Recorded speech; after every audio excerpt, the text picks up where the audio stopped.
quand on parle de la parole des 10 vierges, la Vierge représente l'Église. Mais dans l'Église, tout le monde n'est pas appelé à être sauvé. C'est-à-dire qu'il y a des gens qui sont là, mais qui ne sont pas appelés à terminer. Mais ils représentent symboliquement l'Église.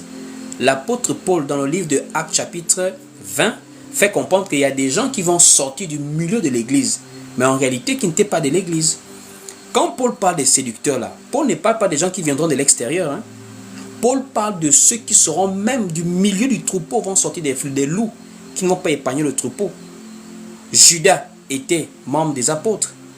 Ananias et Saphira étaient membres de l'église. Démas était un frère qui travaillait avec Paul. Les Alexandre de Forgeron, les Hyménée, ce sont des gens qui ont été en contact avec Paul, qui ont certainement accompagné Paul même dans le service, mais qui se sont détachés. Et le détachement est l'image du sommeil spirituel. Le détachement aussi est l'image de la perdition. Ça veut dire on a la lettre, mais on n'a plus l'esprit. Or, c'est l'esprit qui garde notre foi aussi. Parce que c'est l'esprit qui nous atteste que nous sommes fils de Dieu. Si on n'a pas l'esprit, on n'a pas Dieu en fait. Donc, on peut tous être là, mais il y a des gens qui ne sont pas sauvés. Et ce n'est pas nous qui choisissons, puisque pour être sauvé, il faut que c'est Dieu qui nous a élus. C'est Dieu qui nous a attirés. Jésus a clairement dit, nul ne vient à moi si le Père ne l'attire. Donc, la parabole des 10 vierges relate simplement, en fait, l'histoire qui se passe de manière profonde dans l'Église. Dans l'Église, tout le monde n'est pas là pour vraiment être sauvé, pour servir Dieu. Jésus-Christ dit, ce n'est pas tous ceux qui me disent Seigneur, Seigneur qui entreront dans le royaume. Mais c'est celui-là seul qui fait la volonté de mon Père. Or, même pour faire la volonté de Dieu, il faut que Dieu dispose cela en toi. Le livre de Thessaloniciens est encore beaucoup plus violent. Thessaloniciens dit, ceux qui n'ont pas reçu l'amour de la vérité. Mais ça c'est grave. Ceux qui n'ont pas reçu. Donc en réalité, on n'aime pas Dieu de nous-mêmes. On reçoit l'amour de la vérité. Donc, l'amour de la vérité, là, on reçoit cela.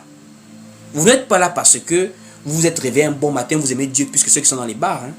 C'est Dieu qui vous attire à aimer la parole.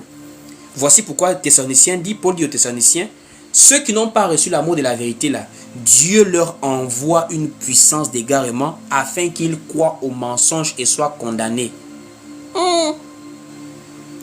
Dieu, pas Satan, Dieu envoie une puissance d'égarement pour que les gens soient condamnés parce qu'ils n'ont pas reçu. Mais s'ils n'ont pas reçu, qui donne pour qu'on reçoive? Mais c'est Dieu lui-même qui donne pour qu'on reçoive l'amour de la vérité. Puisque c'est lui qui attire, c'est lui qui dispose le vouloir et le faire en nous. Paul dit aux Romains, ça ne dépend ni de celui qui veut, ni de celui qui court, mais de Dieu qui fait miséricorde. Donc même ceux qui veulent être sauvés là, c'est Dieu qui sauve.